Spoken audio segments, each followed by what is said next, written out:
Fish எடுத்துக்கோங்க. அப்புறமா அதில் கொஞ்சோண்டு மஞ்சத்தூள் போட்டுக்கோங்க. அப்புறமா கொஞ்சோண்டு பூண்டு போட்டுக்கோங்க. அப்புறமா கொஞ்சோண்டு சில்லி பவுடர் போட்டுக்கோங்க. அப்புறமா கொஞ்சோண்டு சோம்புத்தூள் போட்டுக்கோங்க. மக்களே லாஸ்ட்டாக கொஞ்சோண்டு கருவேப்பிலை போட்டுக்கோங்க. மக்களே இதெல்லாம் கொஞ்சோண்டு பிசைஞ்சு எடுத்துக்கோங்க.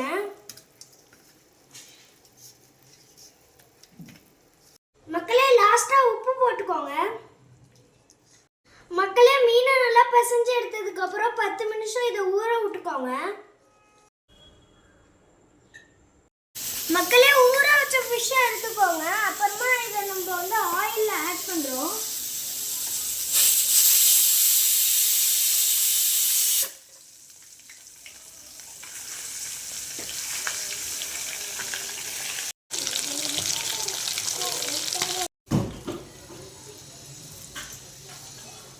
மக்களே மீன் வறுவல் ரெடி. நல்லா இருக்கு.